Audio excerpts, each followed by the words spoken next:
What is up? Welcome into your daily Buckeye Blitz for a Tuesday, January 3rd, 2023.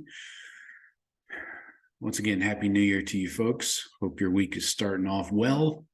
Well as it can be anyways. Not the great way to start a year with missing a field goal to win a playoff game right at almost dead-ass midnight. Anyways, we're getting past it. I hope you checked out the recruiting episode. I hope you checked out the YouTube live from Sunday night. It's pretty crazy. We had some annoying Georgia fans in the chat with their comments, as you can expect. Not as annoying as Michigan fans, though. Georgia fans aren't quite as, which is weird, right?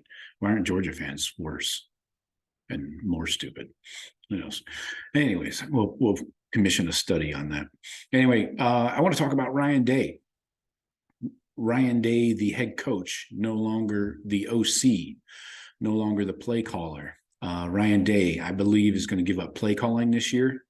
Kirk Herbstreit dropped it on game day the other day. I went back and rewatched the clip of what he said, and he said that he believes Ryan Day will relinquish play calling in 2023. Quote, Ryan Day mentioned in our production meetings he's going to stop calling plays next year because he needs to become more of a manager as a head coach, unquote. But then he went back and said, so he's first, Herbstreit said he was doing it. Then later he said Day was thinking about it. So either way, I think maybe Kirk wasn't, overextended his information. Maybe he wasn't supposed to share that. But yeah, I do agree. I know that we've been hearing about this for a year now almost.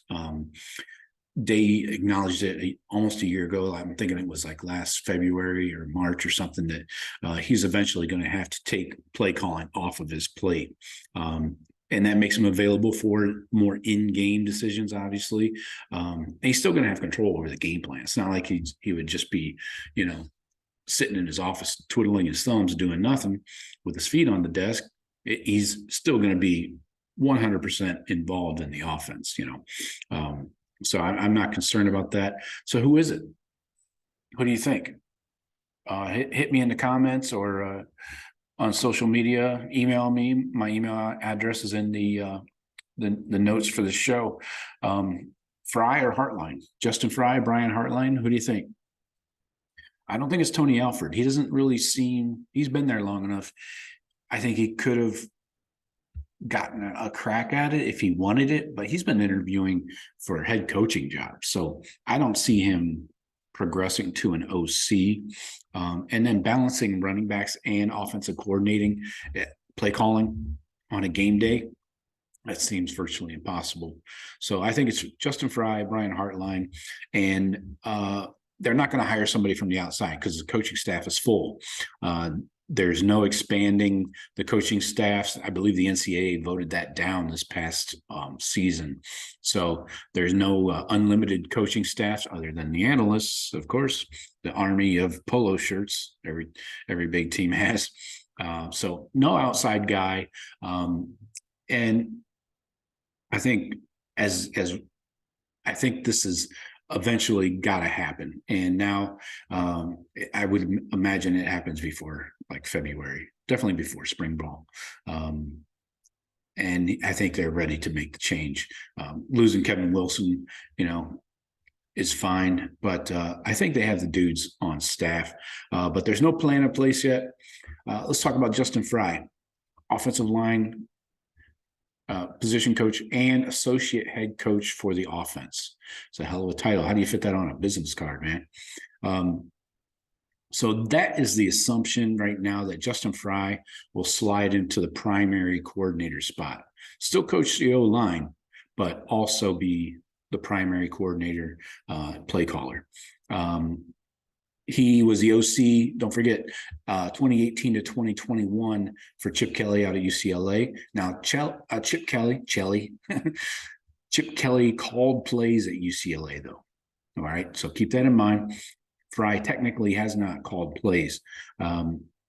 He has taken the Buckeyes this past season to the third best run game in the Big Ten, averaging 198.5 yards per game and 5.5 yards per rush and 29 rushing touchdowns. Now, and that's with all the injuries. All right.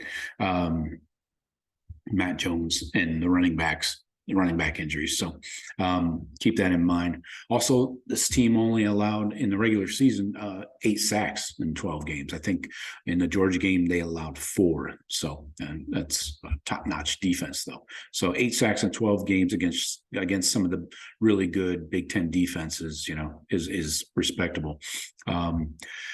And so Fry worked with Brian Day at Temple in 2001. Day was the OC and the wide receivers coach back then. Then they worked together at Boston College in 2013 and 2014.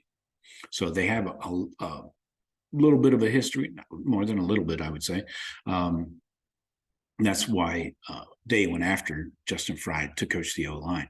So I think Fry is your guy, but let's talk about Brian Hartline now. He is your wide receivers coach and passing game coordinator.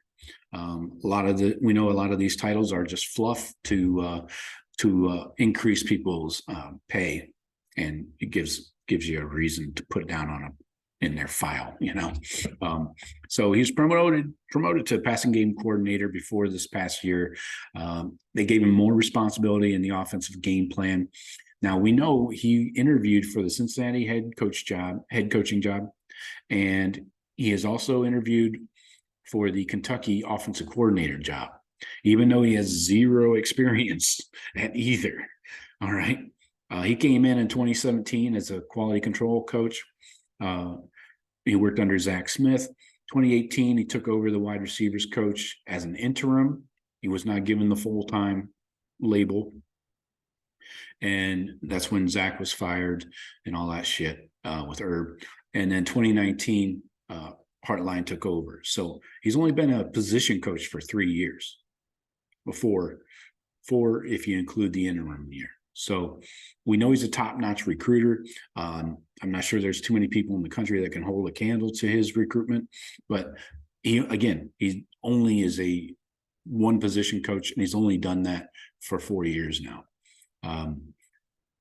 And this past year, Ohio State was the best in the Big Ten, averaging 294 yards a game and 38 receiving touchdowns. So I still think Fry's the guy, apple pie. No disrespect to Hartline. Love him. Don't want to lose him. But I think Fry he's older, has the experience, and I think Hartline needs to be around and maybe be more integral into the offensive game plan. Maybe they give him another bump in pay and tweak his title so it's like assistant to the offensive coordinator or something. I don't know. There's ways around that, but I definitely don't want to lose Hartline, obviously.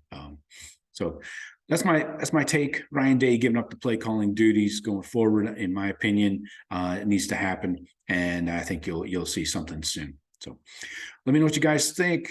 As always, hit me up in the comments, Twitter, Facebook, email me, joe@thebuckeyecast.com, whatever.